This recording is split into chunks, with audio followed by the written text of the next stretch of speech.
আসসালামু আলাইকুম এভরিওয়ান। আমি আশিকুর রহমান আলিফ।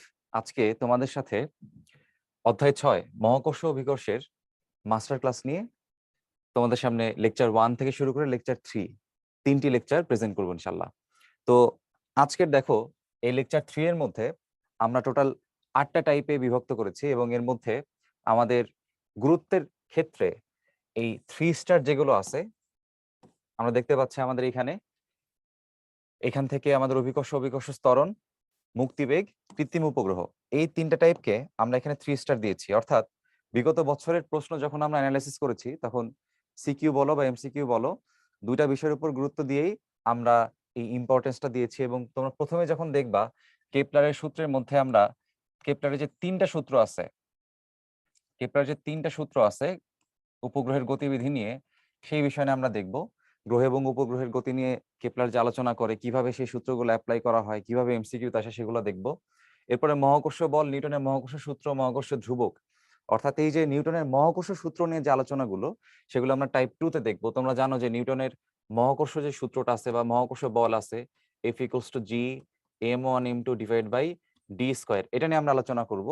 কিছুক্ষণ পরে আমরা দেখব টাইপ 3 তে অভিকর্ষ এবং অভিকর্ষ ত্বরণ, বিভিন্ন সময় বিভিন্ন গ্রহে গেলে আমাদের ভর দ্বিগুণ বা তিনগুণ করলে, ব্যাসার্ধ অর্ধেক করলে বা দ্বিগুণ করলে, অর্থাৎ এরকম যে চেঞ্জ করলে অভিকর্ষ ত্বরণ কিভাবে চেঞ্জ হয়, অভিকর্ষ কিভাবে চেঞ্জ হয়, সেই বিষয়গুলো আমরা টাইপ 3 তে আলোচনা করব।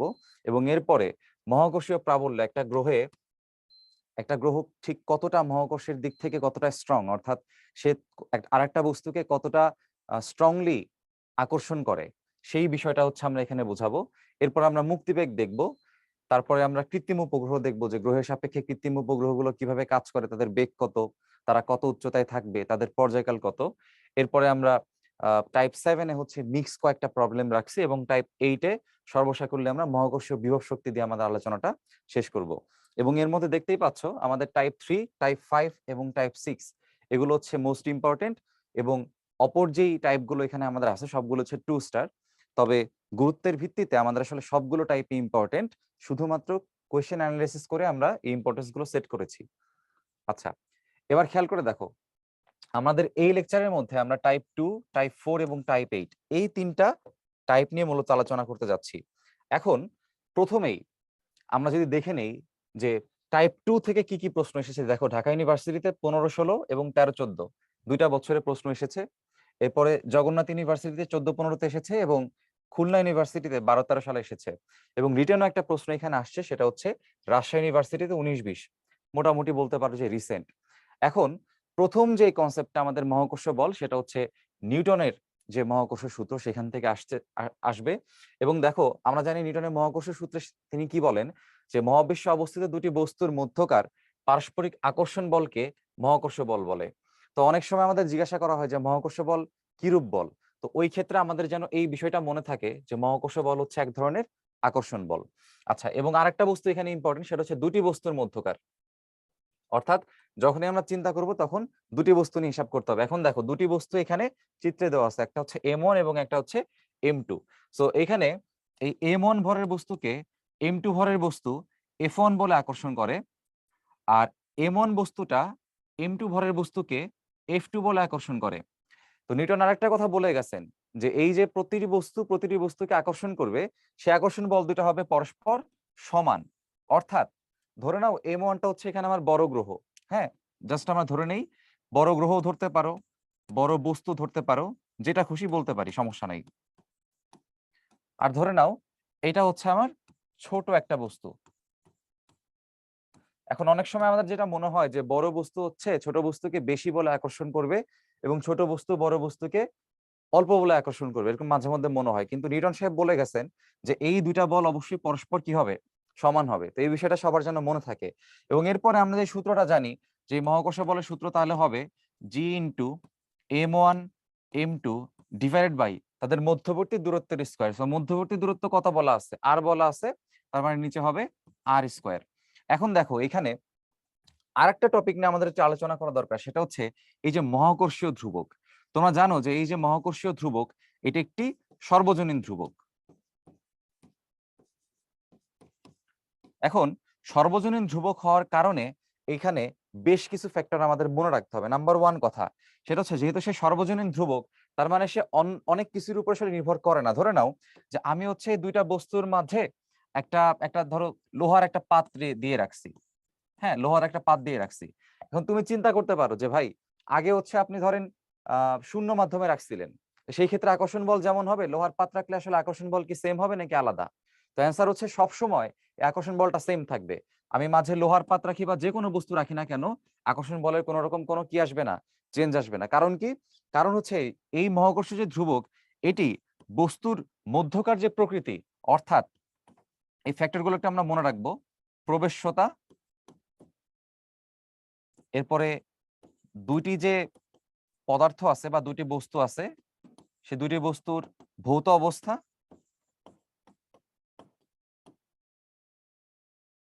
প্রবণতা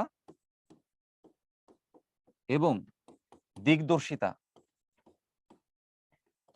এই যে ফ্যাক্টর আছে, এই ফ্যাক্টরগুলোর উপরে এই সর্বজনীন ধ্রুবক কিন্তু নির্ভর করবে না। সো আমরা এখানে ছোট্ট করে লিখে রাখি যে এই যে ফ্যাক্টরগুলো আছে, এই ফ্যাক্টরের উপরে এই অভিকর্ষ, আমাদের যে মহাকর্ষ ধ্রুবকটা, সেটা আসলে নির্ভরশীল না। তো এটাও কিন্তু এমসিকিউতে আসতে পারে। তোমাকে এই চারটা অপশনের বাইরে, বা এই যে প্রবেশ্যতা, দুটি বস্তুর ভৌত অবস্থা, প্রবণতা, দিকদর্শিতা, চারটা অপশনের বাইরে আরো কয়েকটা অপশন তোমাকে দিতে পারে। তো মোট কথা এখানে মনে রাখার সহজ টেকনিক হচ্ছে, সার্বজনীন ধ্রুবকটা আসলে কারো উপরে চেঞ্জ হবে না। সেটা এই চারটাই হোক, আরো এক্সট্রা কিছু দেওয়া থাকুক না কেন, এই জি এর মানটা কখনো চেঞ্জ হবে না। আচ্ছা, এখন চলো নিস্পন্দ বিন্দুর অবস্থান নির্ণয় করার সম্পর্কে আমি কিছু আইডিয়া দেখে নিই। ধরে নাও এখানে আমার একটা বস্তু আছে, সেই বস্তুটা হচ্ছে M1, আর এখানে আমার আরেকটা বস্তু আছে, ধরে নাও সেটা হচ্ছে আমার M2, এবং ধরে নাও দুজনের মধ্যবর্তী যে দূরত্ব, সেই দূরত্বটা হচ্ছে R। এখন আমাদের এই নিস্পন্দ বিন্দু বলতে আসলে ভাইয়া কি বোঝায়? নিস্পন্দ বিন্দু বলতে বোঝায় যে বিন্দুতে লব্ধি মহাকর্ষ বল, তো মহাকর্ষ বলের ক্ষেত্রে ওটা খাটবে, প্রাবল্যের ক্ষেত্রেও খাটবে। তো যে বিন্দুতে লব্ধি মহাকর্ষ বল অথবা প্রাবল্য শূন্য হবে, অর্থাৎ ধরো একটা বস্তু আছে, সেই বস্তু হচ্ছে ধরো আমার যদি 1 কেজি হয় সেক্ষেত্রে সেটা প্রাবল্য, যদি 1 কেজি না হয়, অন্য বস্তু হয়, অন্য ভর হয়, সেটা প্রাবল্য না হয়ে মহাকর্ষ বল হবে। তো সেই ক্ষেত্রে ধরো এই বস্তুর উপরে আমার এই ডান দিকেরও যা প্রাবল্য, বাম দিকের প্রাবল্য মনে করো সেম। ধরো এই E1 আর E2 পরস্পর হচ্ছে ইকুয়াল। তাহলে E1 E2 যদি পরস্পর ইকুয়াল হয়, এই অবজেক্টকে যদি দুইজন দুই দিকে সমান বলে টানে, তাহলে কি হবে? এটার উপর যে লব্ধি বলটা থাকবে, নেট যেই প্রাবল্যটা থাকবে, সেই প্রাবল্য কি হবে? শূন্য। তো এটা কোন অবস্থানে হয়? সেই অবস্থানটাই হচ্ছে আমাদের নিস্পন্দ বিন্দু। ওই বিন্দুর অবস্থানটাই হচ্ছে নিস্পন্দ বিন্দু। এখন খেয়াল করো, এখান থেকে আমরা দেখি, ধরে নাও দুইটা বস্তুর মধ্যে এইরকম একটা পজিশন ধরো থাকবে। তো আমরা ধরে নেই এই পজিশনটা হচ্ছে আমাদের, ধরো এটা হচ্ছে আমাদের r-x, আর এই যে বড়টা থেকে এটা ধরে নেওয়া হচ্ছে x। তাহলে এখন খেয়াল করে দেখো, আমি যদি বলি যে এই বিন্দুতে আমার M1 ভরের বস্তুটা এই ছোট m ভরের বস্তুটাকে বাম দিকে টানতেছে, ধরো তাহলে এটা হচ্ছে আকর্ষণ বল হবে F1, আর এই ছোট m কে M2 ডান দিকে টানতেছে, তো এটা কত হবে? F2। এখন এই বিন্দুতে যদি এমন হয় যে আমার দুই দিকের টানটাই কি হয়েছে, বা দুই দিকে আকর্ষণ বলটাই কি সমান, অর্থাৎ যদি এমন হয় যে F1 সমান F2, সেই ক্ষেত্রে এই বস্তু কিন্তু আসলে কোনো দিকেই কোনো বল অনুভব করবে না। অর্থাৎ ডানেও সে কোনো বল অনুভব করবে না, বামেও কোনো বল অনুভব করবে না। তাহলে যেই বিন্দুতে এরকম লব্ধি বলটা শূন্য হবে, সেই বিন্দুকে আমরা বলতেছি নিস্পন্দ বিন্দু। এখন ম্যাথমেটিক্যাল মডেলটা দাঁড় করাই দেখো, এখান থেকে কি লেখা যায়। আমরা ইকুয়েশন লিখে ফেলি জি। F1 টা হচ্ছে কার কার মধ্যবর্তী, দেখো F1 টা হচ্ছে M1 এবং এই M ভরের বস্তুর মধ্যে। তাহলে এখানে লিখবো M1 M, আর মধ্যবর্তী দূরত্ব কত M1 এবং M এর মধ্যে? x। তাহলে নিচে লিখবো হচ্ছে x²। সেম ভাবে F2 যদি লিখতে চাই, দেখো F2 টা হচ্ছে M2 ভরের বস্তু এবং M ভরের বস্তুর মধ্যবর্তী আকর্ষণ বল। তাহলে এখানে আমার M এবং M2 লিখতে হবে, সেখানে আমি লিখলাম M2 এবং M। নিচে দূরত্বের স্কয়ার, দূরত্ব হচ্ছে r-x²। এখন দেখো দুই পাশ থেকে সুন্দর করে জি এবং জি বাদ যাবে, এম এবং এম বাদ যাবে। সো আলটিমেটলি আমরা কি লিখতে পারি? এখান থেকে আমরা লিখতে পারবো M1/M2 equals to X by R minus X whole square. এখন দেখো আমাদের যে শর্টকাটটা আসলে আমরা তৈরি করতে চাই, যাতে ভার্সিটির প্রশ্নে তুমি অল্প সময়ে প্রবলেমগুলো সলভ করতে পারো, শর্টকাটটা দেখো দেখতে কেমন হবে। আমি যদি এখানে রুটটা এই পাশে নিয়ে আসি, এটা কি হবে m1 m2 এর উপরে রুট, আর ডান পাশে কি থাকবে X by R minus X. তাহলে ভাই এই যে ইকুয়েশনটা আমরা এখানে পাইছি, তুমি দেখলেই বুঝবা, দেখো রুট দিব, রুট দিয়ে দুইটা ভরের মধ্যে যে কোনো একটা ভর আমি লিখবো। তা আমি হচ্ছে উপরে কি লিখছি, m1 লিখে ফেলছি না? তাহলে এই পাশে দূরত্বটা ওই m1 থেকে হিসাব করতে হবে। চিত্রে দেখো আসলে তাই আছে। এখানে m1 এবং m2 এর মধ্যে আমি উপরে কোনটাকে রাখছি, m1 কে রাখছি, এবং এই জন্য দেখো দূরত্ব উপরে আমি m1 থেকে দূরত্বটাকে উপরে রাখছি, অর্থাৎ x কে হচ্ছে আমি উপরে রাখছি, লবে রাখছি। আবার নিচে যেহেতু আমি m2 রাখছি, তাহলে নিচের দূরত্বটা হচ্ছে কার থেকে হিসাব করতে হবে, m2 থেকে নিচের দূরত্বটাকে হিসাব করতে হবে। সো আশা করি এই যে একটা কনসেপ্ট, যে কিভাবে আসলে শর্টকাটটা ডেভেলপ করতে হয় সেটা আমরা বুঝতে পারছি, এবং আলটিমেটলি তুমি যদি প্রসেসটা বুঝে থাকো, নিজে তুমি ম্যাথে এটা অ্যাপ্লাই করতে পারবে ইনশাল্লাহ। চলো নেক্সট একটা প্রবলেম আমরা দেখি। দেখো জাহাঙ্গীরনগর ইউনিভার্সিটিতে 19-20 সালে আসা একটা প্রশ্ন, 1 কেজি ভরের দুটি বস্তুকে 1 মিটার দূরত্বে স্থাপন করলে এদের মধ্যবর্তী আকর্ষণ বল কত হবে? সো এটা হচ্ছে ভাই খুবই বেসিক একটা প্রশ্ন। এটা হচ্ছে আসলে জি এর সংজ্ঞা থেকে আসছে, এটা হচ্ছে আসলে জি এর সংজ্ঞা থেকে আসছে, অর্থাৎ মহাকর্ষীয় যে ধ্রুবক তার সংজ্ঞা থেকে আসছে। তোমরা একটু বই খুলে দেখলেই বুঝবা। তো এখানে দেখো কি বলছে, 1 কেজি ভরের দুটি বস্তুকে 1 মিটার দূরত্বে রাখলে, তার মানে দুটি বস্তুর ভরই হচ্ছে তোমার 1 কেজি, আর দুইজনের মধ্যবর্তী দূরত্ব হচ্ছে 1 মিটার। এদের মধ্যবর্তী আকর্ষণ বল কত হবে এটা জিজ্ঞাসা করছে, অর্থাৎ এফ কত। তাহলে ভাই খুব সহজ বিষয়, আমরা যদি ইকুয়েশন লিখি যে F equals to G m1 m2 divided by R square. এখন আমি এখানে মান বসাবো, জি এর মানটা হচ্ছে কত 6.673 ইন্টু 10^11। m1 m2 দুইটাই হচ্ছে আমাদের 1 কেজি করে আছে, আর দূরত্ব হচ্ছে আমাদের 1 মিটার আছে। তাহলে দেখো ভাই আমার যে ফোর্সের মানটা কি এইটা এত নিউটন হবে না? কারণ এইখানে তো আসলে অন্য কিছু আর চেঞ্জ হয় নাই। তাইলে খেয়াল করো এইখানে আমার এই ক্যাপিটাল এফ এর মানটা কত হবে আমরা পেয়ে গেছি 6.673 ইন্টু 10^11 নিউটন। তার মানে আমার প্রথমটা হচ্ছে অ্যান্সার। তাহলে এটাই কিন্তু আসলে আমাদের এই ক্যাপিটাল জি এর সংজ্ঞা, যেটা আমরা প্রথমেই বললাম। ক্যাপিটাল জি এর সংজ্ঞা যখন দেওয়া হয় তখন কিন্তু এইভাবেই সংজ্ঞা দেওয়া হয়। কিভাবে সংজ্ঞা দেওয়া হয় তোমাদের একটু দেখাই। সেই ক্ষেত্রে জি এর মানটা হচ্ছে আমরা লিখি না, সেই ক্ষেত্রে আমরা জি এর মানটা এইভাবে ডিফাইন করি, জি ইকুয়ালস টু যদি F R square divide by m1 m2 হয়, এবং ওই ক্ষেত্রে আমি যদি এই যে আর এর মান m1 m2 এর মান বসাই দেই, তাহলে খেয়াল করো সবগুলো যদি 1 হয়, প্রশ্নে আমাদের সবগুলোই 1 করে বলা আছে, তো সবগুলো যদি 1 হয় তাহলে জি ইকুয়ালস টু কি হবে এফ। তাহলে জি ইকুয়ালস টু এফ হইলে প্রত্যেকটা যদি 1 হয়, 1 কেজি ভরের দুটি বস্তু মধ্যবর্তী দূরত্ব 1 মিটার হলে তাদের মধ্যবর্তী যে আকর্ষণ বল, সে আকর্ষণ বলটাই কিন্তু আসলে মহাকর্ষীয় ধ্রুবক। ঠিক আছে, অর্থাৎ মানের দিক থেকে তারা পরস্পর কি থাকবে, সমান থাকবে। আচ্ছা এবার চলো এই প্রবলেমটা দেখি, জাহাঙ্গীরনগর ইউনিভার্সিটিতে আসছে 19-20 সালে, তবে এই প্রশ্নটা কিন্তু বুয়েটেও আসছিল। সো এটা হচ্ছে ইঞ্জিনিয়ারিং ভার্সিটির সাথে আমাদের পাবলিক বিশ্ববিদ্যালয়ের প্রশ্ন একটা রিজেম্বলেন্স আমরা এখানে আসলে পাই। তাহলে চলো যেটা কি বলছে একটা দেখি। ক্যাপিটাল এম ভরের কোনো বস্তুকে কেটে ছোট এম এবং ক্যাপিটাল এম মাইনাস ছোট এম, তাইলে আমরা এই জিনিসটাকে একটু লিখে ফেলি। ক্যাপিটাল এম ভরের একটা বস্তু আছে, এটাকে কেটে ছোট এম ভরের একটা বস্তু বানাইছে, তাহলে আরেকটা বস্তু হবে কত, capital M minus small M. ঠিক আছে ফাইন। এখন বলছে ভরের বস্তুতে রূপান্তরিত করা হলো, capital M by small M কত হলে এদের মধ্যকার মহাকর্ষ বল সর্বোচ্চ হবে। এখন যখনই দেখলা যে মধ্যকার মহাকর্ষ বল সর্বোচ্চ হবে, তখনই মনের মধ্যে ওই যে মিনিমা ম্যাক্সিমা পড়ছিলা, গুরুমান লঘুমান পড়ছিলা ম্যাথে, তো ওই পার্টটাকে মনের মধ্যে নিয়ে আসতে হবে। অর্থাৎ এখানে সর্বোচ্চ মানটা চাইছে আমাদের ম্যাক্সিমা চাইছে, অথবা তোমরা বলতে পারো গুরুমান চাইছে। এবং তোমরা জানো যে এই গুরুমান চাইলে বা ম্যাক্সিমা চাইলে কি করতে হয়, চলকের সাপেক্ষে ফার্স্ট ডিফারেন্সিয়েশন কি ধরতে হয়, শূন্য ধরতে হয়। তো আমরা ওই কাজটাই করব। আমাকে বলছে মহাকর্ষ বল সর্বোচ্চ করতে হবে। আচ্ছা তাহলে আমরা প্রথমে একটা কাজ করি, আমরা ফিগার থেকে একটু বোঝার চেষ্টা করি। তাহলে ধরে নাও আমাদের এখন ফিগার আছে শুধুমাত্র দুইটার, ক্যাপিটাল এম ভেঙে যে দুইটা আমরা বের করছি সেই দুইটাকে আমরা এখানে আঁকি। তাহলে এখানে একটা আছে হচ্ছে স্মল এম, আর একটা আছে হচ্ছে capital M minus small M. এদের মধ্যবর্তী দূরত্ব আমরা ধরে নিলাম ধরো আর। তাহলে আকর্ষণ বলটা কত হবে আমরা একটু লিখে ফেলি, চলো। আকর্ষণ বলটা হবে জি ইন্টু দুটা বস্তুর ভর, তাহলে একটা হবে capital M minus small M, একটা হচ্ছে শুধুমাত্র small M, divide by R square. এখন দেখো এটাকে একটু গুণ করে ফেলি হিসাবের সুবিধার্থে, তাহলে কি লেখা যায়, G M M minus G M square divide by R square. সেটা হচ্ছে আমার ফোর্সের ভ্যালু। এখন দেখো ভাই, ফোর্সের ভ্যালুটাকে কি করতে হবে, ফোর্সের ভ্যালুটা যেহেতু সর্বোচ্চ চাইছে, মহাকর্ষ বল সর্বোচ্চ চাইছে, তাহলে ম্যাক্সিমা বা গুরুমান লাগবে। আর ম্যাক্সিমা বা গুরুমান চাইলে কি করতে হবে, ফার্স্ট ডিফারেন্সিয়েশন কি ধরতে হয় ভাই, শূন্য ধরতে হয়।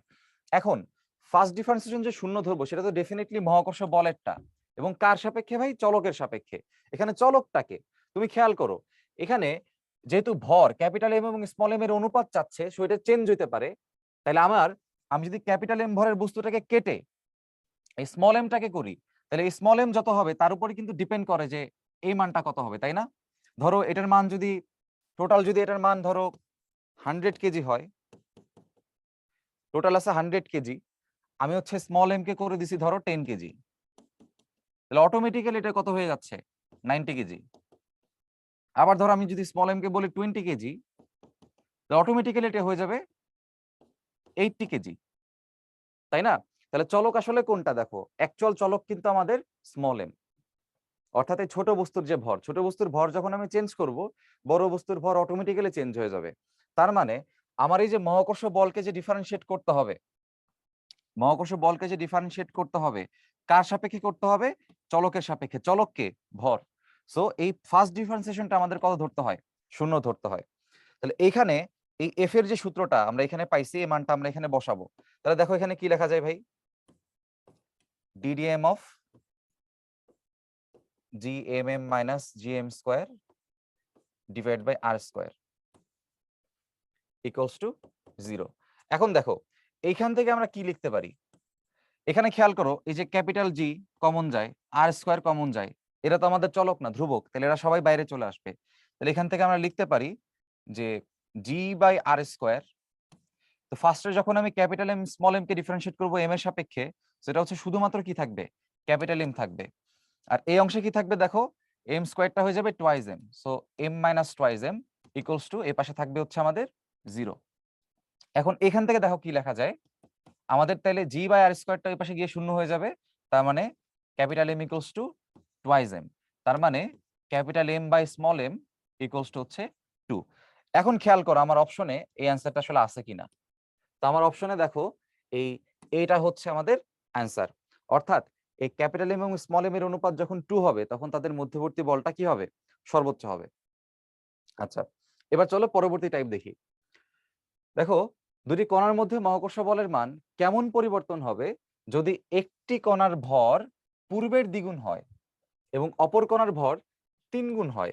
তাহলে খেয়াল করো এখানে আসলে কি চাইছে, ও মাঝের দূরত্ব কিন্তু এখানে দ্বিগুণ করছে।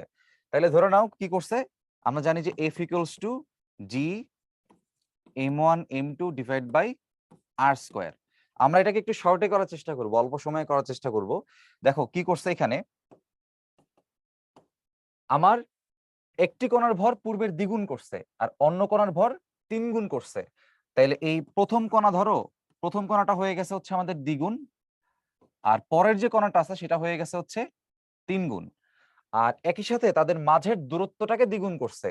তাহলে এই যে দূরত্ব যে আরটা, সেই দূরত্ব দ্বিগুণ হইলে এটা হবে হচ্ছে এরকম 2 স্কোয়ার, তাই না?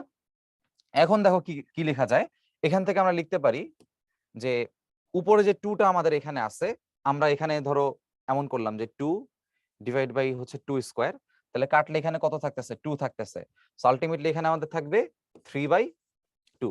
তাহলে এখন দেখো দুটি কণার মধ্যবর্তী মহাকর্ষ বলের মান কেমন পরিবর্তন হবে যদি একটি কণার ভর পূর্বের দ্বিগুণ, তাহলে পূর্বের দ্বিগুণ করছে আমাদের ভর, আর অন্য কণার ভর করছে হচ্ছে 3 গুণ, এই যে দেখো 3 গুণ করছে, এবং মধ্যবর্তী যে দূরত্ব করছে সেটা করছে হচ্ছে দ্বিগুণ, সবই করলো, করার পরে আমাদের অ্যান্সারটা কত আসছে, 3/2। তাহলে 3/2 এর মানটাকে ডেসিমালে নিলে আসলে কত আসে, 1.5। তার মানে আমাদের এই বলটা হচ্ছে আগের বলের তুলনায় কত গুণ হয়ে যাবে, 1.5 গুণ হয়ে যাবে। সো আমরা ইকুয়েশন না লিখে জাস্ট এরকম চিন্তা ভাবনা করে কিন্তু অ্যান্সার মিলাইতে পারি। সো অপশন চেক করো এবার, পূর্বের সমান, পূর্বের 3 গুণ, দ্বিগুণ, 1.5 গুণ, তার মানে আমার ডি হচ্ছে অ্যাকচুয়াল অ্যান্সার। ওকে। এবার দেখো, জগন্নাথ ইউনিভার্সিটিতে একটা প্রশ্ন আসছিল, গাছের একটি আপেল পৃথিবীকে ক্যাপিটাল এফ বলে আকর্ষণ করে, পৃথিবী আপেলকে স্মল এফ বলে আকর্ষণ করছে, সুতরাং কি হবে? আচ্ছা ফাইন, তো ধরে নাও আমাদের পৃথিবী হচ্ছে এটা, আর আমাদের ধরো একটা গাছ হচ্ছে এটা আছে, এটা হচ্ছে আমাদের একটা গাছ আছে, গাছ থেকে একটা আপেল পড়ছে, ধরো ধরো এটা হচ্ছে আমাদের আপেল। আপেল যখন নিচের দিকে পড়তেছে, দেখো কি বলছে, এই আপেল পৃথিবীকে ক্যাপিটাল এফ বলে আকর্ষণ করে। তার মানে আপেল হচ্ছে পৃথিবীকে ক্যাপিটাল এফ বলে আকর্ষণ করছে, আর এইদিকে আমাদের পৃথিবী আপেলকে আকর্ষণ করছে দেখো স্মল এফ বলে। এখন বলছে কোনটা সমান, কোনটা বড়, কোনটা ছোট, এরকম একটা এমসিকিউ দেখো দিছে। এক ক্ষেত্রে বলছে বড়, এক ক্ষেত্রে বলছে ছোট, এক ক্ষেত্রে বলছে সমান, আর ক্ষেত্রে বলছে যে অনেক অনেক বেশি বড়। এখন আমরা নিউটনের মহাকর্ষ সূত্র থেকে কি দেখছিলাম, যে বস্তু দুটা কত বড় বা কত ছোট তার উপরে কিন্তু তার যে বল, মহাকর্ষ বল, পরস্পরের মহাকর্ষ বল, সেটা নির্ভরশীল না। দুটি বস্তু একটি বড় এবং একটি ছোট হতে পারে, কিন্তু পরস্পর পরস্পরকে যে আকর্ষণ বলে তারা পরস্পরকে আকর্ষণ করে, সেটা কিন্তু পরস্পর সমান হবে। তার মানে আমাদের এই যে স্মল এফ এবং ক্যাপিটাল এফ অবশ্যই পরস্পর কি হবে? সমান। অর্থাৎ আপেল ছোট বস্তু হওয়া সত্ত্বেও আর পৃথিবী বড় বস্তু হওয়া সত্ত্বেও পরস্পর পরস্পরের যে আকর্ষণ বল, সেটা অবশ্যই কি হবে? সমান হবে। তার মানে আমাদের অ্যান্সার হবে এখানে বি। আচ্ছা, পরবর্তী প্রশ্ন দেখি চলো। দেখো এখানে কি বলছে, যে পৃথিবী প্রদক্ষিণ করার সময় একজন নভোচারী ওজনহীনতা অনুভব করেন, কারণ এক্ষেত্রে কেন্দ্রমুখী বল এবং কেন্দ্র বিমুখী বলের একটা কম্পারিজন দেওয়া হয়েছে। তো তোমরা বুঝতে পারো যে ধরো এটা যদি আমাদের পৃথিবী হয় এবং পৃথিবী প্রদক্ষিণ করার একটা মুহূর্তে, ধরো পৃথিবী প্রদক্ষিণ করার একটা মুহূর্তে নভোচারী এখানে আছে, ধরো এখানে নভোচারী আছেন। এখন নভোচারী এখানে থাকা অবস্থায় দেখো তার যে কেন্দ্রমুখী যে বলটা, কেন্দ্রমুখী বলের যে ভ্যালুটা, সেই ভ্যালুটা আমরা জানি। তার ওজনের রেসপেক্টে যদি তুমি চিন্তা করো, ধরে নাও সেটা হচ্ছে আমাদের mg প্রাইম, এবং ওই ক্ষেত্রে তার যে কেন্দ্র বিমুখী যে বলটা থাকে সেটা থাকে কত? mv²/r। তো যেটা হয় সেটা হচ্ছে এই কেন্দ্র বিমুখী বলের যে যোগানটা, সেটা কিন্তু ওই অভিকর্ষ বল থেকে আসে, অথবা হচ্ছে তোমার মহাকর্ষ বল থেকে আসে। তাহলে দুইটা বল যখন পরস্পর সমান হয়ে যাবে, দুইটা বল যখন পরস্পর সমান হয়ে যাবে, তখন তো লব্ধি কোনো বল থাকবে না। সো লব্ধি বল না থাকলে তখন সে কোনো ওজন অনুভব করবে না। আচ্ছা, তার মানে কি হবে? এই যে কেন্দ্র বিমুখী যে বলটা আর কেন্দ্রমুখী যে বলটা আছে আর কি, সেটা পরস্পর কি হবে? সমান হবে। তার মানে সি হচ্ছে আমাদের অ্যান্সার। আচ্ছা, পরবর্তী প্রশ্ন দেখি। মহাকর্ষ ধ্রুবক ক্যাপিটাল জি এর এসআই একক আসলে কি? তা আমরা খুব সহজেই ইকুয়েশন থেকে এটা বের করে ফেলতে পারি। দেখো capital F equals to G m1 m2 divide by R square. তাহলে এখান থেকে জি এর ইকুয়েশনটা কি আসবে? F R square by m1 m2। এখন দেখো ভাই, তোমার এই ফোর্সের একক তোমরা সবাই জানো। বলের এককটা কি? বলের একক হচ্ছে ভাই নিউটন। এরপর তোমার যেই দূরত্বের একক, দূরত্বের একক তোমরা সবাই জানো, দূরত্বের একক কি? Metre square. আর এই ক্ষেত্রে আমার শুধুমাত্র বাকি থাকে কি? দেখো আমাদের শুধুমাত্র এখানে বাকি থাকে হচ্ছে নিচের দুইটা ভর। সো ভরের একক আসলে কি হয়? আমরা জানি ভরের একক হয় হচ্ছে কেজি। সো নিচে কেজি দুইটা আছে, এই জন্য কেজি স্কোয়ার। আলটিমেটলি কত আসতেছে? এটা newton metre square KG inverse 2। তার মানে আমাদের এখান থেকে কোন অপশনটা হচ্ছে আমাদের পারফেক্ট? দেখো তো, এখানে প্রথম অপশন দেখে অনেকের কাছে মনে হতে পারে যে পারফেক্ট, কিন্তু আসলে এটা কিন্তু পারফেক্ট না। কারণ কি? দেখো এখানে কিন্তু উল্টা দিছে, এই যে নিউটন পার মিটার স্কোয়ার হয়ে গেছে। অ্যাকচুয়াল অ্যান্সার হবে নিউটন মিটার স্কোয়ার। তাহলে এটাকে ফার্দার মডিফাই করতে হবে, কারণ দেখো অপশনের সাথে মিলে এমন কোনো অ্যান্সার আসলে আমরা এখনো আনতে পারি নাই। তাহলে কি করব এখন? ফার্দার ভাঙো। দেখো আমরা জানি যে force equals to M A. তাহলে ফোর্সের একক যখন আমরা নিউটন বলি, নিউটন বলা যেই কথা, এটাকে KG metre per second square বলা একই কথা। তাহলে নিউটনকে ভেঙে আমি ফার্দার কি লিখতে পারি? KG metre per second square. এখানে আমার আগে থেকে মিটার স্কোয়ারটা আছে, আগে থেকে কেজি ইনভার্সটা, কেজি ইনভার্স টুটা আছে। এখন দেখো কি লেখা যায়, কেজি এবং কেজি ইনভার্স টুটা গুণ হয়ে কি হবে? কেজি ইনভার্স 1 থাকবে। মিটার আর মিটার স্কোয়ার গুণ হয়ে মিটার কিউব হবে। আর সেকেন্ড যেটা আছে, সেকেন্ডের চেঞ্জ হবে না, এস ইনভার্স 2 থাকবে। এখন তুমি দেখো ভাই যে অপশন থেকে আসলে কোনো আনসার আমরা আসলে পাই কিনা। এখন চেক করে দেখো। এখন দেখো আমাদের সেকেন্ড যে অপশনটা আছে বি, সেটা হচ্ছে আমাদের পারফেক্ট অ্যান্সার। এখানে দেখো কি আছে? Metre cube. এই যে দেখো মিটার কিউব, এখানে KG inverse 1, KG inverse 1, second inverse 2, second inverse 2।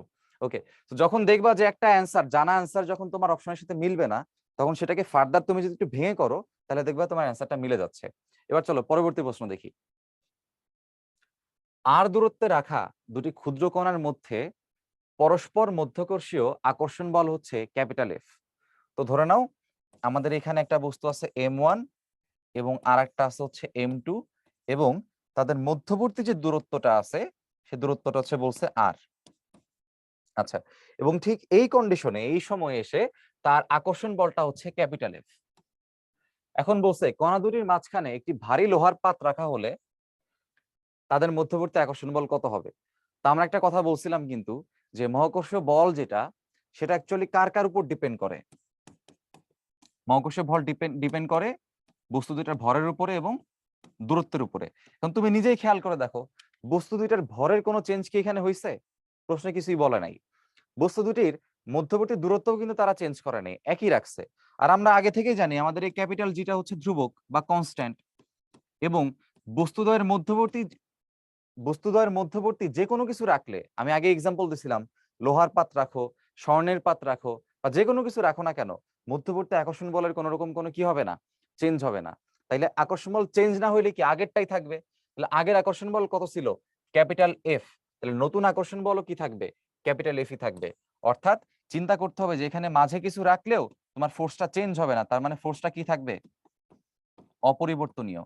আগে যেহেতু ক্যাপিটাল এফ ছিল, নতুন বলটাও ক্যাপিটাল এফই থাকবে। আচ্ছা, এবারে দেখো বেশ সহজ একটা প্রশ্ন, এটা হচ্ছে আমরা মোটামুটি আগেই দেখে আসছি, যে নিস্পন্দ বিন্দু আসলে বের করতে বলছে এখানে। কিভাবে দেখো, স্মল এবং 4m ভরের দুটি বস্তুর মধ্যবর্তী দূরত্ব আর। তো এখানে ধরো হচ্ছে আমার স্মল এম ভরের বস্তু আছে, আর এটা হচ্ছে আমার ধরো 4m ভরের বস্তু আছে, এবং দুজনের মধ্যবর্তী দূরত্ব বলে দিছে আর। এখন দেখো কি বলছে, এখন বলছে এদের সংযোগকারী সরলরেখার কোন বিন্দুতে কোন বস্তুর উপর কোনো মহাকর্ষ বল কাজ করবে না। তাইলে মধ্যবর্তী বিন্দুতে, ধরো এই যে বিন্দুটা, এই যে বিন্দুটা, এই বিন্দুতে আমি একটা ধরো এরকম এম প্রাইম ভরের বস্তু রাখলাম। তাহলে এম প্রাইম ভরের বস্তু রাখলে বলছে কোনো মহাকর্ষ বল কাজ করবে না। এখন আমরা তো জানি যে মহাকর্ষ বল তো কাজ করবেই, হ্যাঁ, মহাকর্ষ বল তো সবসময় কাজ করে। তাহলে এই ক্ষেত্রে কেন কাজ করবে না একটু চিন্তা করো। দেখো আমার এই এম প্রাইম ভরের বস্তুকে এই 4m ভরের বস্তু ধরো F1 বলে টান দেয়, আর এই এম প্রাইম ভরের বস্তুকে ছোট এম যেটা, এটা মনে করো F2 বলে টান দেয়। তো যখন নাকি এরকম দুই দিকের আকর্ষণ বল পরস্পর সমান হয়ে যাবে, তখনই কিন্তু তাদের মধ্যে কোনো মহাকর্ষ বল আর কাজ করবে না, অর্থাৎ লব্ধি বলটা কি হবে? শূন্য। এখানে কাজ করবে না বলতে কিন্তু কি বুঝাইতেছে? লব্ধি যে মহাকর্ষ বল সেটা হচ্ছে শূন্য। আর লব্ধি বলটা কখন শূন্য হয় ভাই? যখন পাশাপাশি দুইটা কি হয়ে যায়, সমান হয়। এখন এটা শর্টকাট আমরা আগেই দেখছিলাম, আমরা হচ্ছে যে কোনো জায়গা থেকে দূরত্বটাকে চিন্তা করব। তাহলে ধরো আমি যদি এখান থেকে এই দূরত্বটাকে এক্স চিন্তা করি, তাহলে আমার এই দূরত্বটা কতটুকু হবে? r-x। তাহলে আমাদের টেকনিকটা কি ছিল? টেকনিক ছিল রুট দিয়ে আমি যে কোনো একটা ভর লিখবো। এখন ভর কোনটা লিখতে চাই? ধরো রুট দিয়ে আমি ভর লিখলাম হচ্ছে উপরে 4m, 4mটাকে আগে লিখলাম, তাহলে 4mটাকে উপরে রাখলাম আর নিচে mটাকে লিখলাম। এবার ডান পাশে কি লিখতে হবে? ডান পাশে তোমার এখানে যেই ভর নিছো সেই ভর থেকে দূরত্বটা উপরে লিখতে হবে। তাহলে 4m থেকে ভরটা আসলে কত আছে দেখো, x। তাহলে উপরে আমার থাকবে হচ্ছে x, আর m থেকে দেখো দূরত্বটা কত আছে, m থেকে দূরত্ব আছে r-x। সো আমার নিচে লিখতে হবে r-x। এখন এখান থেকে তুমি একটু ছোট করে কাটাকাটি করো, দেখো m বাদ যাবে। সো √4 এর মান কত আমরা জানি 2। এখানে আছে x, r-x। সো এখানে অ্যাকচুয়ালি কিন্তু আমাদের x এর মানটা বের করতে হবে, আদারওয়াইজ সবকিছু কিন্তু আমাদের জানা, x এর মানটাই শুধুমাত্র আমরা জানি না। তাহলে এখান থেকে মানটা বের করে চলো, 2r-2x = x। তাহলে এখান থেকে আমরা লিখতে পারবো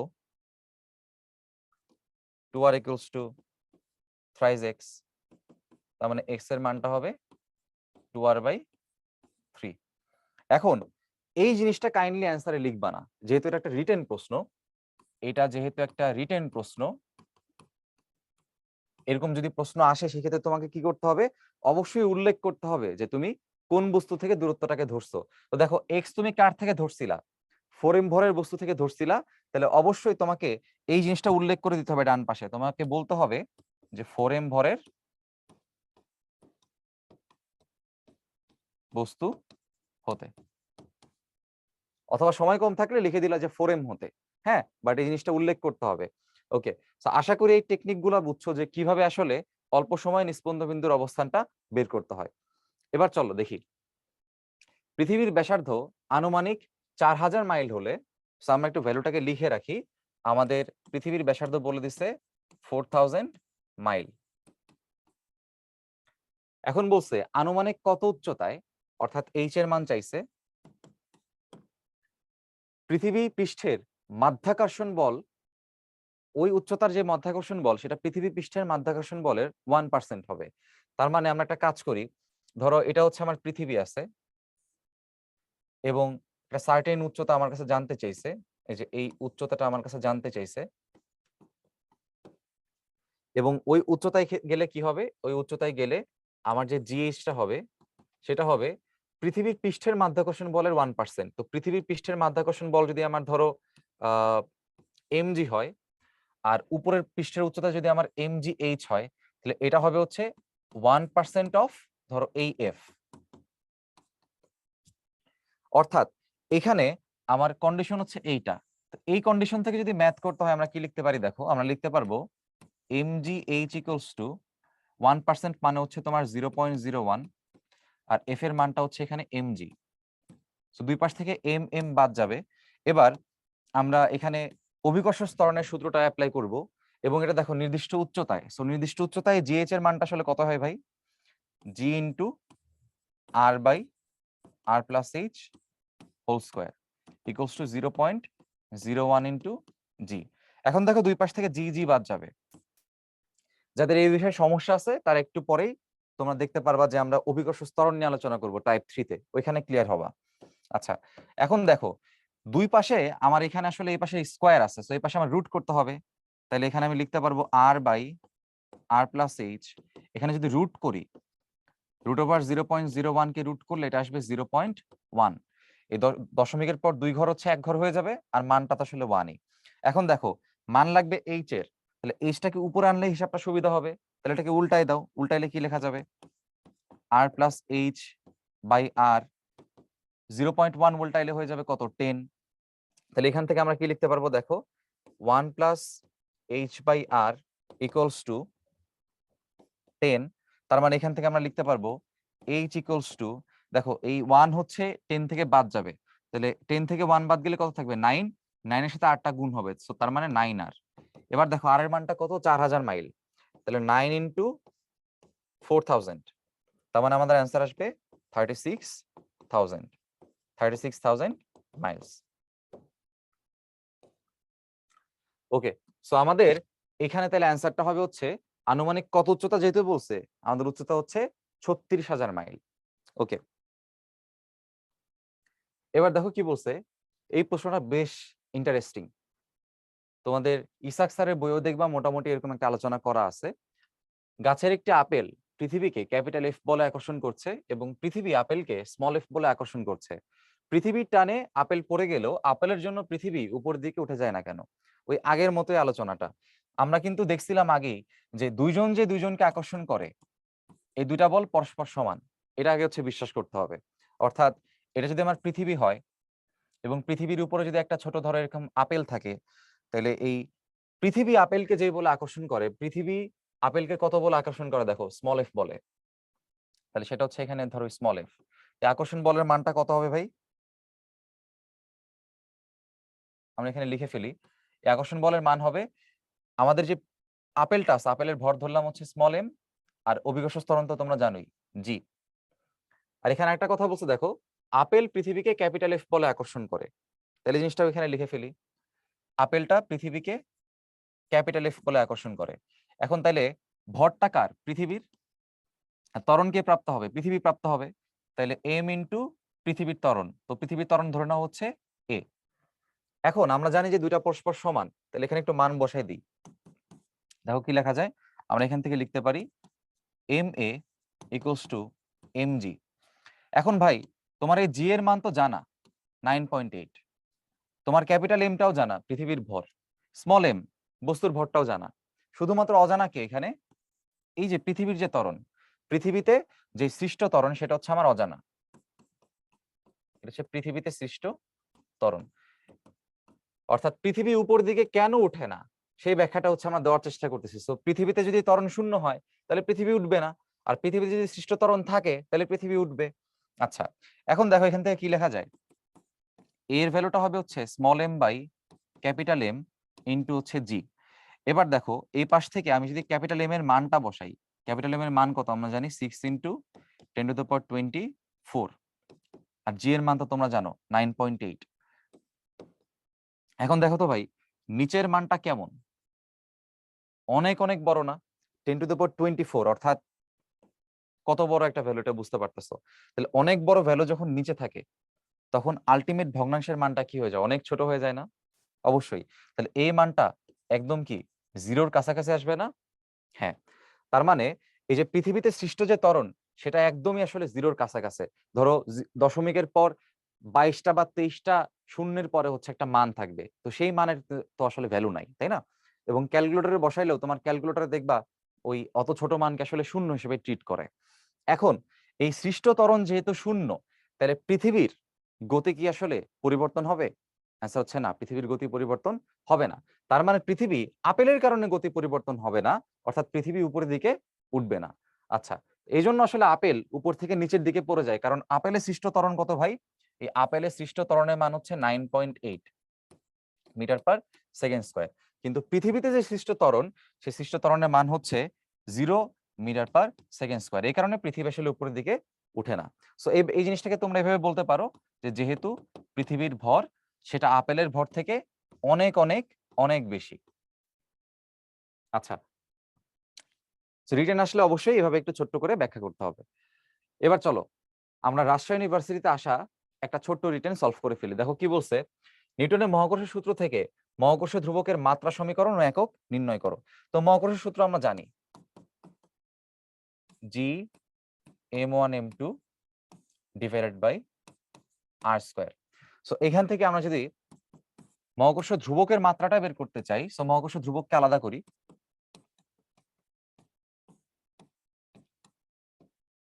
এখন সমীকরণ এবং একক দুটাই যেহেতু লাগবে, প্রথমে সমীকরণটা নির্ণয় করি।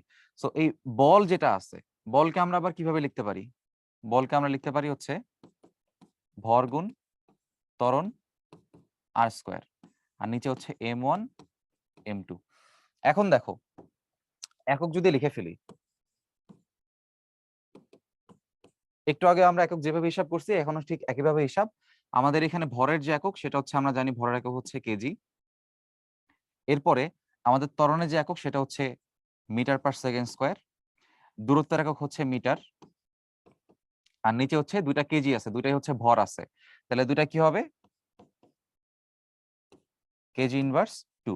তাহলে আলটিমেটলি আমরা এখানে কি লিখতে পারি দেখো, এখানে মিটার আছে হচ্ছে এখানে একটা আছে মিটার, আর এই পাশে আছে হচ্ছে মিটার স্কয়ার। তো দুইটা মিলে হচ্ছে আমাদের এখানে কত চলে আসবে? Metre cube. কেজি আর কেজি ইনভার্স 2 মিলে হবে হচ্ছে কেজি ইনভার্স 1 আর সেকেন্ড ইনভার্স 2। তার মানে এটা হচ্ছে আমাদের একক। আচ্ছা, তো এই এককটাকে পাওয়ার পরে আমাদের কি বের করতে হবে? মাত্রা বের করতে হবে। এখন দেখো মাত্রা বের করো এখানে সহজ।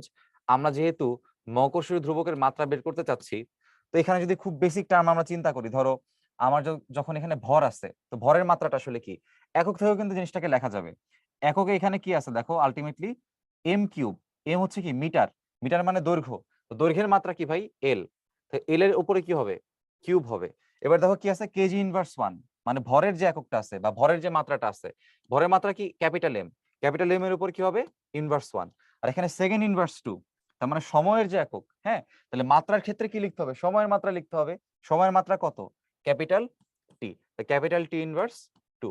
তার মানে এটাই হচ্ছে আমাদের আনসার। যখন আমাদের কাছে মাত্রা চাইছে, আমাদের মহাকর্ষ ধ্রুবকের মাত্রাটা হবে, আমরা যদি একটু গুছায় লিখি, গুছায়ও লিখতে পারো, এটা লিখলেও তোমার অ্যান্সার হয়ে গেছে। অনেকে এইভাবে লেখে যে এম ইনভার্স 1 এল কিউব টি ইনভার্স 2। সো একই বিষয়, উপরটা লিখলেও যা, নিচেরটা লিখলেও একই রকম। ওকে, সো মাত্রা একক আসলে সুন্দর করে একটু হালকা ক্যালকুলেশন দেখাই দিতে হবে। ওকে, এবার টাইপ 4 মহাকর্ষীয় প্রাবল্য এবং বিভব নিয়ে আমরা আলোচনা করব এবং দেখতেই পাচ্ছ যে এমসিকিউ ঢাকা ইউনিভার্সিটিতে 14-15 সালে আসছে, জাহাঙ্গীরনগরে 2বার আসছে এবং চট্টগ্রাম ইউনিভার্সিটিতে 1বার আসছে, কিন্তু রিটেনে এই পার্ট আসলে আমাদের আসে নাই। আচ্ছা, ওকে।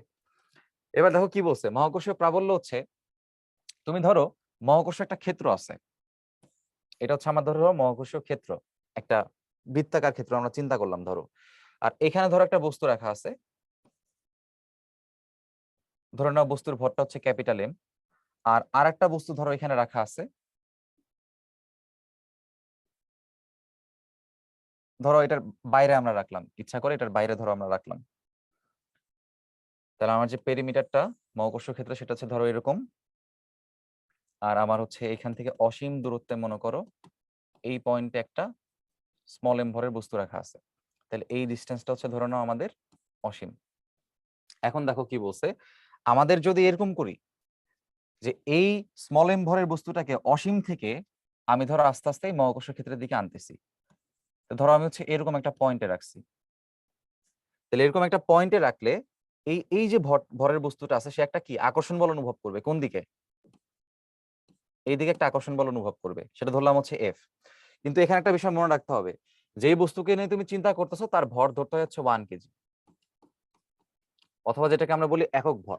তাহলে মহাকর্ষীয় ক্ষেত্রের যে কোনো বিন্দুতে একটি একক ভরের বস্তু স্থাপন করলে, এই যে এই বিন্দুটাকে আমি এখান থেকে এনে কোথায় স্থাপন করতেছি, মহাকর্ষ ক্ষেত্রে স্থাপন করতেছি, তাহলে মহাকর্ষ ক্ষেত্রের মধ্যে যখন স্থাপন করলাম সেটা কি করলো, একটি আকর্ষণ বল অনুভব করলো ক্যাপিটাল এফ।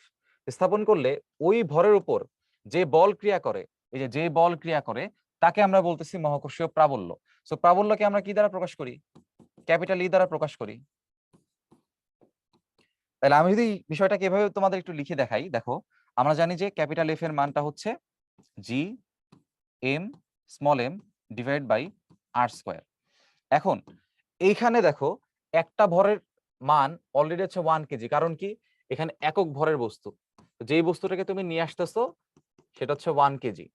তাইলে যখন তুমি এই ছোট এম কে কি বলবা, 1 কেজি বলবা, ঠিক সেই মুহূর্তে তোমার যে বলটা থাকবে সেই বলটা হয়ে যাবে কি মহাকর্ষীয় প্রাবল্য।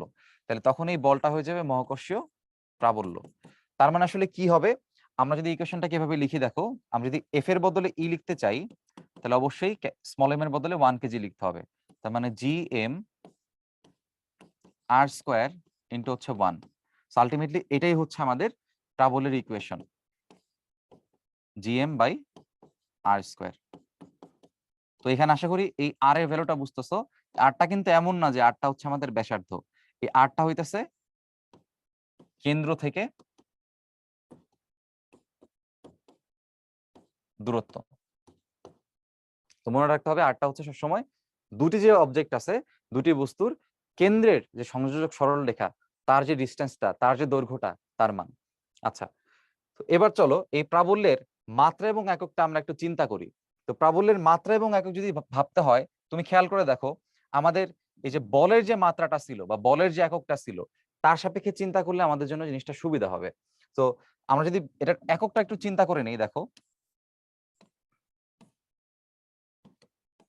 আমরা জানি যে আমাদের যে বলের এককটা বা বলের যে আমাদের মাত্রাটা সেটা হচ্ছে কত, বলের এককটা হচ্ছে আমাদের জানি নিউটন। কিন্তু খেয়াল করো ভাই, এখানে বলের এককটা নিউটন হইলেও আমাদের প্রাবল্যের এককটা কিন্তু আসলে নিউটন হবে না, কারণ কি এখানে ভরটা কত বলছে, 1 কেজি বলছে। তাহলে এই কোয়েশ্চনটাকে আমরা আসলে কিভাবে একটু মডিফাই করতে পারি বলতো, আমরা এই কোয়েশ্চনটাকে দেখো ঠিক এভাবে একটু মডিফাই করতে পারি।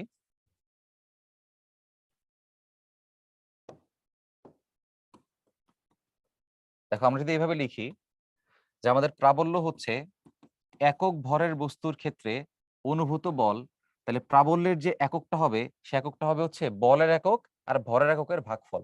সো বলের এককটা কি, দেখো বলের একক হচ্ছে নিউটন, আর ভরের একক কি, ভরের একক হচ্ছে কেজি, তার মানে কেজি ইনভার্স 1। আর আমাদের যদি মাত্রা বের করতে বলে আমরা এখানে ছোট করে মাত্রাটাও লিখে ফেলি। তো আমাদের যে মাত্রাটা আছে, এই যে বলের যে মাত্রাটা আছে, এটা আশা করি সবার মোটামুটি মুখস্থ আছে, এটা মুখস্থ রাখাটা বেটার, অল্প সময় অ্যান্সার করতে পারবা।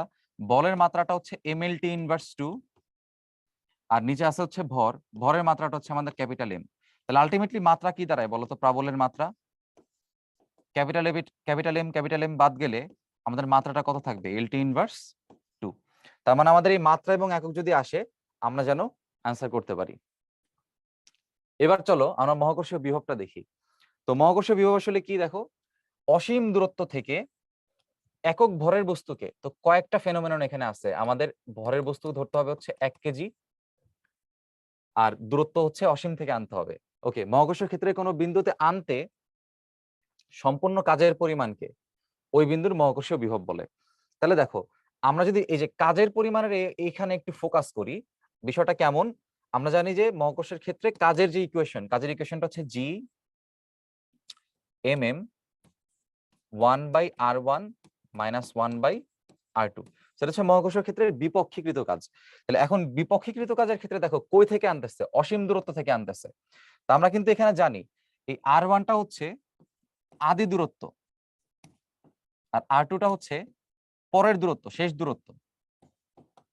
তাহলে আমরা যদি এইভাবে চিন্তা করি যে আমার হচ্ছে এরকম একটা মহাকর্ষ ক্ষেত্রের মধ্যে আমার একটা বস্তু আছে হচ্ছে এখানে ক্যাপিটাল এম, আর স্মল এম ভরের যে বস্তুটা আছে 1 কেজির, স্মল এম ভরের যে বস্তু আছে ধরো 1 কেজি, তাকে আমি অসীম দূরত্ব থেকে নিয়ে আসতেছি। তাহলে ইনিশিয়াল যে দূরত্বটা ছিল সেই ইনিশিয়াল দূরত্বটা ছিল হচ্ছে ভাইয়া অসীম। এরপর তাকে আমি কোথায় আনলাম, ধরো মহাকর্ষ ক্ষেত্রের একটা বিন্দুতে আনলাম। তাহলে মহাকর্ষ ক্ষেত্রের যে বিন্দুতে আমি আনছি এই বিন্দুর দূরত্ব চিন্তা করে নেওয়া হচ্ছে আর। তাহলে আগে সে কোথায় ছিল, আগে সে ছিল হচ্ছে অসীম, এর জন্য r1টা হচ্ছে ইনফিনিটি, আর তাহলে পরে আসছে r দূরত্বে, তাহলে এই rটা আসলে কি হবে, r2 হবে। আচ্ছা, তাহলে এখানে এই জিনিসটাই শুধুমাত্র আমি সূত্রে এখানে অ্যাপ্লাই করব। তাহলে দেখো এই সম্পূর্ণ কাজের পরিমাণ, তা w হবে জি এম এম, আগে ছোট এম এর মানটা আমি বসাবো না, 1/r1, তাহলে 1/r1 এর মানটা হচ্ছে ইনফিনিটি, r2টা হচ্ছে r। এখন দেখো এখান থেকে কি লেখা যায়, w equals to G M M, 1/ইনফিনিটি তোমরা জানো 0, তাহলে এখানে শুধুমাত্র কি থাকে -1/r। এখন এটা এখনো বিভব হয় নাই, কেন বিভব হয় নাই মনে রাখবো, যখন এখানে শুধুমাত্র স্মল এম থাকে, স্মল এম এর কোনো মান থাকে না আর কি, অর্থাৎ 1 কেজি যখন আমি ফিক্স করি না তখন সেটা আসলে বিভব হয় না, সেটা হয় হচ্ছে বিভব শক্তি। কিন্তু যেহেতু আমরা এখানে একক ভরের বস্তু দিয়ে চিন্তা করতেছি, তো ঠিক যেই মুহূর্তে তুমি এই স্মল এম এর মানটা হচ্ছে 1 কেজি বলবা, ঠিক সেই মুহূর্তে এই কাজের পরিমাণটাই হয়ে যাবে ওই বিন্দুর কি মহাকর্ষীয় বিভব, ভি হয়ে যাবে, সেটা হয়ে যাবে হচ্ছে আমাদের ভি। তাহলে আমরা কি লিখতে পারি দেখো ইকুয়েশনটাকে, ভি ইকুয়ালস টু জিএম, ছোট এম এর মান যদি 1 কেজি হয় ডিভাইড বাই আর, আগে একটা মাইনাস আছে, সো এই জন্য আমাদের মহাকর্ষ বিভবের ইকুয়েশনটা হয় হচ্ছে V equals to -G M by R, যেখানে এই আরটা আসলে কি, আরটাও কিন্তু ব্যাসার্ধ না, আরটা হচ্ছে আমাদের কেন্দ্র থেকে দূরত্ব।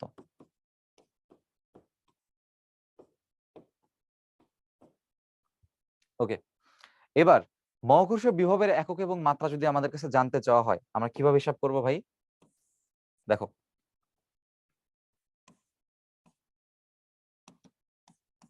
প্রথম কথা, যদি সংজ্ঞা থেকে আমি লিখতে চাই আমাদের মহাকর্ষ বিভবের যে সংজ্ঞাটা আসলে কেমন, সংজ্ঞাটা হচ্ছে একক ভরের বস্তুকে অসীম থেকে মহাকর্ষ ক্ষেত্রে আনতে যে পরিমাণ কাজ করতে হয়, তাই না, যে পরিমাণ কাজ করতে হয়। তাহলে দেখো কাজের যে এককটা, সে একক আমরা জানি, কাজের এককটা হচ্ছে আমাদের জুল, আর ভর এককটা হচ্ছে কেজি, কেজি আছে নিচে, তার মানে জুল পার কেজি, ঠিক আছে। আর যদি মাত্রা বের করতে বলে আমাদের, আমরা জানি যে এই যে জুল যেটা আছে, এই জুলকে ফার্দার যদি আমি ভাঙি তাহলে আসলে কি পাওয়া যায় বলতো, এই জুলকে ফার্দার ভাঙলে আমরা এখানে আরেকটা লাইন একটু লিখে রাখি, এককটা কিন্তু এভাবে কেউ চাইলে লিখতে পারে, জুলকে ভেঙে সে লিখতে পারে নিউটন মিটার কেজি ইনভার্স 1, সেটা আমাদের মাত্রার সমীকরণে হেল্পফুল হবে আর কি। দেখো, সো মাত্রা যদি লিখতে চাই বিভবের, নিউটনের বদলে আমরা কি লিখতে পারি, এমএলটি ইনভার্স 2। এই যে দূরত্ব যেটা আছে, দূরত্বকে আমরা লিখতে পারি এল, আর কেজি ইনভার্স 1 কে আমরা লিখতে পারি এম ইনভার্স 1।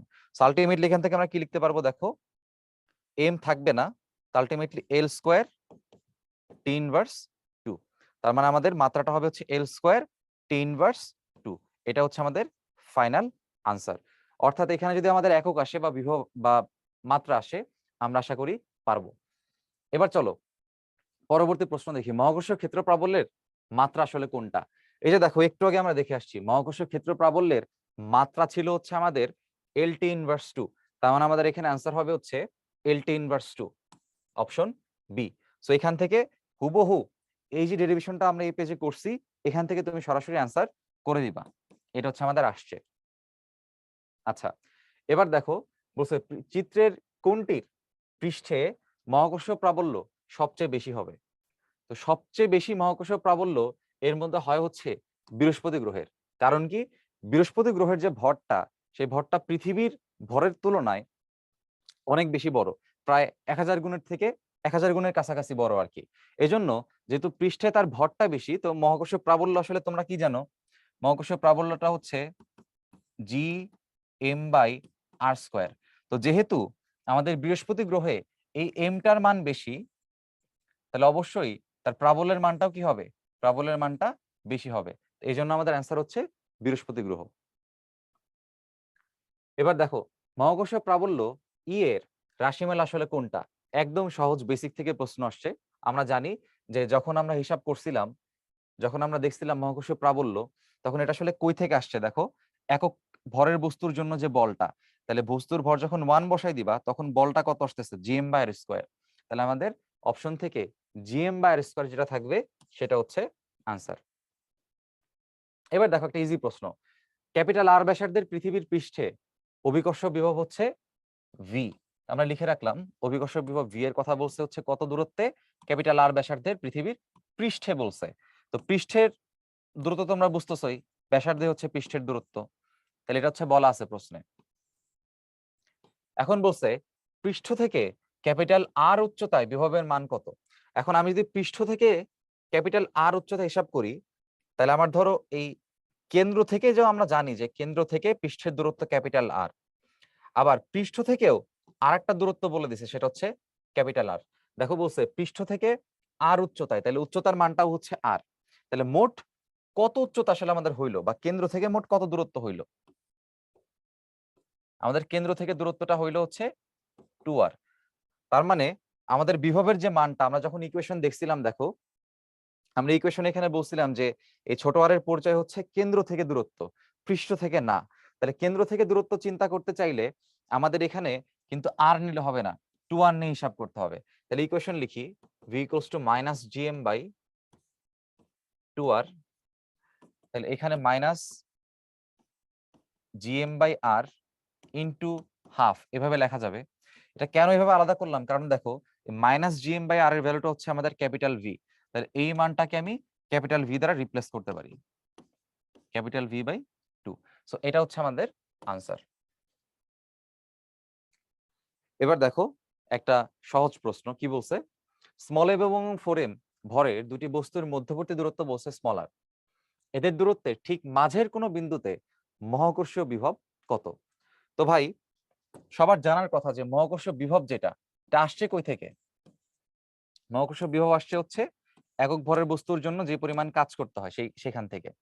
এখন এই যে তোমার যে ভরটা, একক ভর, সেটাকে আমরা জানি কত কেজি, 1 কেজি। তাহলে একক ভরের বস্তুর জন্য যেই হিসাবটা করতে হচ্ছে, সেইখানে কাজের যে রাশিটা, কাজের রাশিটা কেমন আসলে, স্কেলার না, 9-10 এ শিখে আসছি। তাহলে মহাকর্ষ বিভবটা অবশ্যই কি হবে, স্কেলার হবে।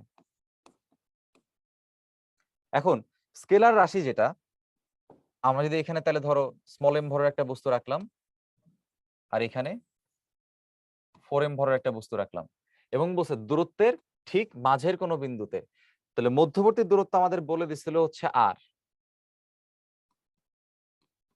একদম ঠিক মাঝের দূরত্ব, ঠিক মাঝের যে বিন্দুটা আছে এই মাঝের বিন্দুর দূরত্ব কত হবে, এই পাশে r/2, এই পাশে আরেকটা r/2। এইখানে বলছে মহাকর্ষীয় বিভব কত।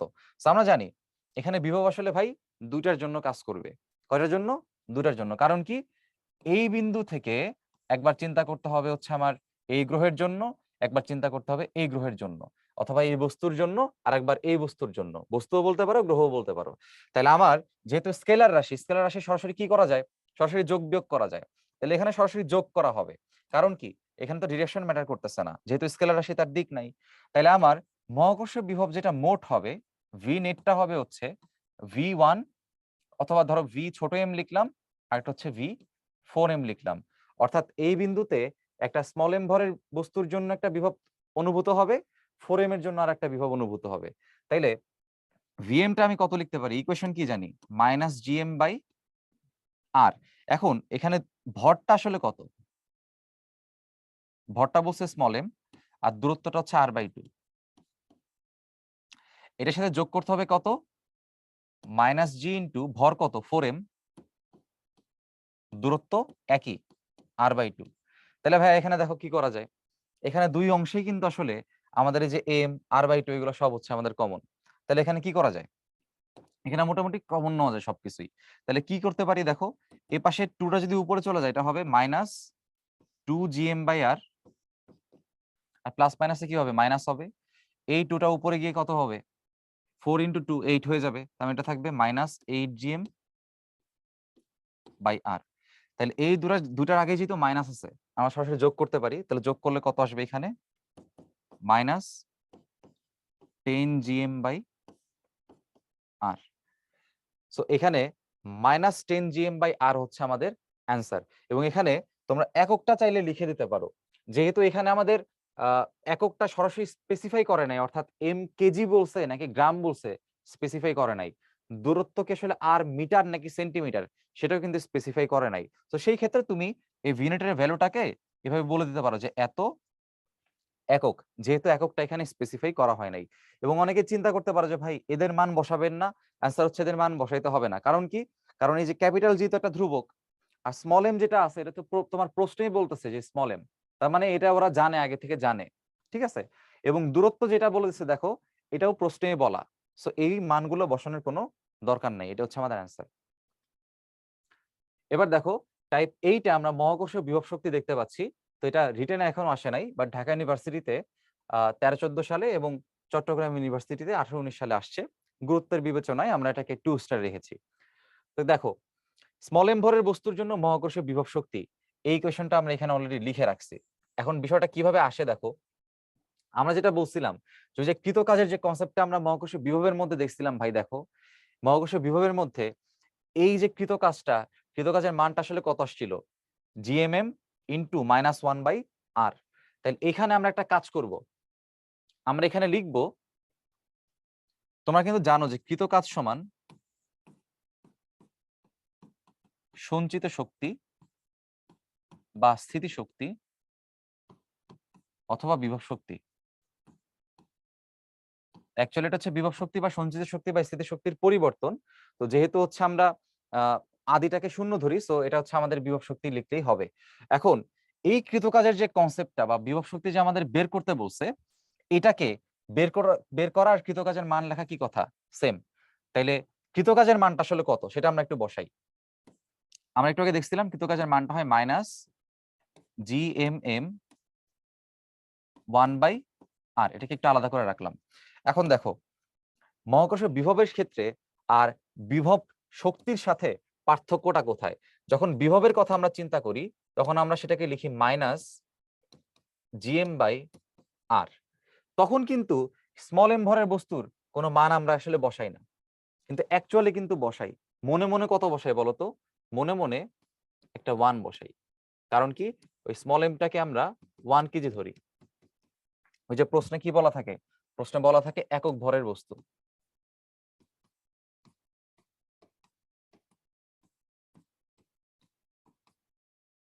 তো যখন আমরা ভি এর মানটা এই স্মল এম এর মান 1 কেজি বসাই দিই, তখন সেটা যেটা হয় সেটা হচ্ছে বিভব হয়। তার মানে স্মল এম 1 কেজি হলে সেটা হচ্ছে বিভব ভি। আর যদি এমন চাই আমাদের কাছে যে বিভব শক্তি, সেক্ষেত্রে মনে রাখতে হবে যে স্মল এম এর মানটা সেক্ষেত্রে আর 1 কেজি হবে না, 1 কেজি বাদে যা আছে সেগুলো হবে। 1 কেজি হইলেও সেটাকে 1 কেজির জন্য বিভব শক্তি বলা যেতে পারে। তবে সহজে মনে রাখার জন্য আমরা চিন্তা করব যে এম এর মান 1 কেজি হলে হচ্ছে বিভব, আর এম এর মান যে কোনো কিছু হলে, এম এর মান যে কোনো কিছু হলে সেটা হবে হচ্ছে আমাদের বিভব শক্তি। আচ্ছা, তো এটাকে নরমালি ভি দ্বারা প্রকাশ না করে তুমি সরাসরি কাজের কাজের ভ্যালুটা দিয়ে লিখতে পারো, এটাকে তুমি ডব্লিউ লিখতে পারো, অথবা চাইলে অনেকে এটাকে বিভব শক্তি ইউ দ্বারা লিখে, তো এটাও করতে পারো। অর্থাৎ সহজে মনে রাখবো ভাই, সেটা হচ্ছে যখন তোমার কাছে বিভব শক্তির মান চাবে, তখন আমরা যদি এটাকে আরো সিম্পলিফাই করে দেই একবারে, এটাকে আমরা লিখতে পারবো minus GMM by R or U, এটা হচ্ছে আমাদের বিভব শক্তি। আর বিভব চাইলে কি করবা, বিভব তো জানোই, বিভব চাইলে আমাদের বিভবের মানটা হবে হচ্ছে মাইনাস জিএম বাই আর। তার মানে একটা কথা কি আমরা বলতে পারতেছি কিনা দেখো, এই যে যে অংশটা আছে মাইনাস জিএম বাই আর, এটা হচ্ছে আমাদের কি বিভব, তার সাথে একটা ছোট্ট এম গুণ করা আছে, তাই না?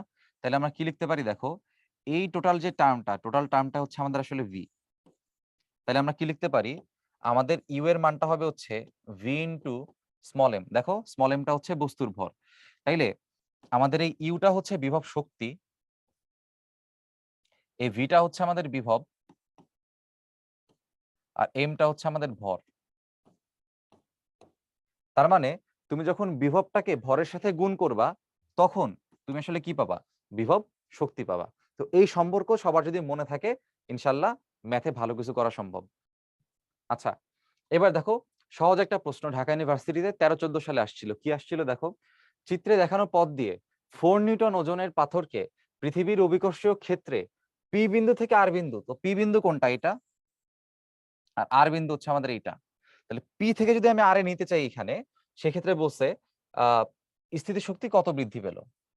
তো এই যে স্থিতিশক্তি কত বৃদ্ধি পেল, স্থিতিশক্তি বৃদ্ধি বলা অথবা বিভব শক্তি বৃদ্ধি বলা একই কথা। এবং দেখো একটু আগে দেখছি আমরা, সেটা হচ্ছে এই কৃতকাজ বা সঞ্চিত শক্তি বা বিভব শক্তির পরিবর্তন হচ্ছে একই কথা। তাইলে এই বিভব শক্তি বলা আসলে কি বলা, কাজ বলা। ঠিক আছে, তাহলে কাজের মান বের করলে আমার অ্যান্সার এখানে চলে আসবে। এখন দেখো পি বিন্দু থেকে আর বিন্দুতে নিছে, তাহলে পি থেকে আর তো একটা তির্যক বিন্দু, কিন্তু আমরা জানি যে কৃতকাজের মানটা হচ্ছে এই উল্লম্ব উচ্চতা নিয়ে করলে হিসাবটা সুবিধা হয়, অর্থাৎ ডব্লিউ ইকুয়াল টু যে এমজিএইচ, এটা করলে কিন্তু আমাদের জন্য এনাফ।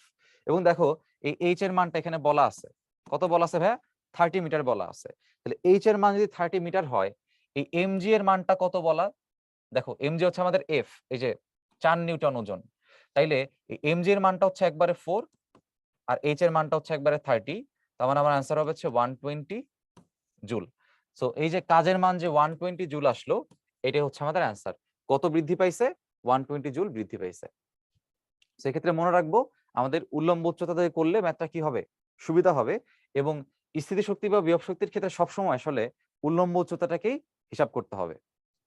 আচ্ছা, এবার দেখো ভূমি থেকে স্মল এম ভরের কোনো বস্তু কণাকে 2r উচ্চতায় উত্তোলন করতে কৃত কাজ কত। তো খুব সহজ বিষয়, কৃত কাজের মানটা হচ্ছে আমাদের কত, জি M M 1/r1 minus 1/r2। তাহলে ভাইয়া খেয়াল করে দেখো, এখানে তুমি বস্তু কণাকে প্রথমে 2r এ রাখছিলা, এরপর কি করছো, ভূমি থেকে নিছো। তাহলে ভূমি থেকে যেহেতু নিছো, তাহলে তোমার আদি যেই উচ্চতাটা আছে বা আদি যেই হিসাবটা আছে, সেটা হচ্ছে কোথায়, ভূপৃষ্ঠে। তার মানে তোমার r1 এর যে মান, সেটা হচ্ছে ভূপৃষ্ঠের মান। এরপর তুমি কোথায় নিছো, তাহলে হচ্ছে তোমার r1 এর মান হচ্ছে ক্যাপিটাল আর। এরপর তুমি বস্তু কণাকে 2r এ নিছো, তাহলে 2r উচ্চতায় নিছো, কিন্তু তাহলে h এর মানটা হচ্ছে 2r, h এর মানটা হচ্ছে 2r।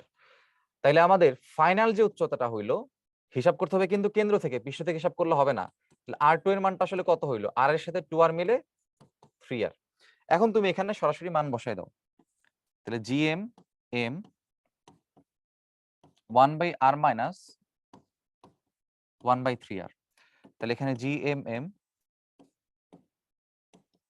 এখানে দেখো 3r লসাগু হলে এখানে 3 মাইনাস কি থাকে, 1 থাকে।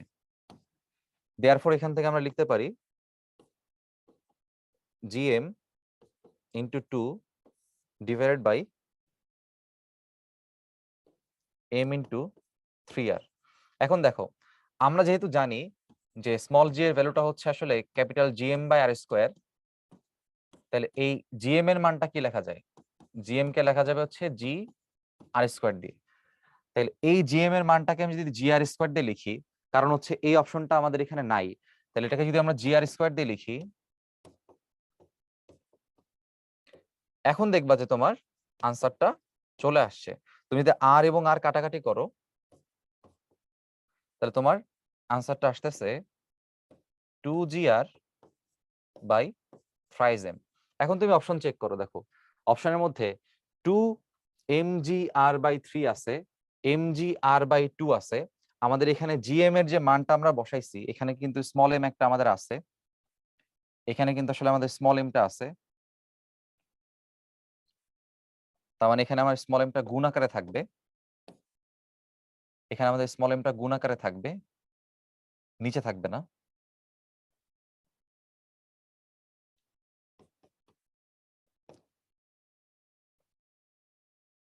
আচ্ছা, তাহলে এবার খেয়াল করে দেখো আমাদের স্মল এম এর মানটা আগের মতো যদি আমরা বসাই দিই তাহলে আলটিমেটলি অ্যান্সারটা কত আসতেছে 2GRM/3 বা 2mgr/3।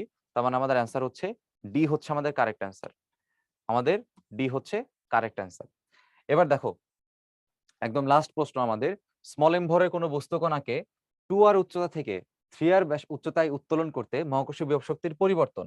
এই মহাকর্ষীয় বিভব শক্তির পরিবর্তন বলা যায় কথা, কৃত কাজ বলা কি কথা, সেম কথা। এই কনসেপ্টটা বুঝতে পারলেই অনেক বেশি কিছু। তাহলে বলো এই কাজের মানটা কি হবে, GMM 1/, এটা একবারে করব, দেখো বস্তুকণাকে 2r থেকে 3r উচ্চতায় নিচ্ছ তাই না, তাহলে প্রথম দূরত্ব হচ্ছে কোথায় 2r। এখন এটা কিন্তু ভাইয়া উচ্চতা বলছে, এটা একটু কেয়ারফুল।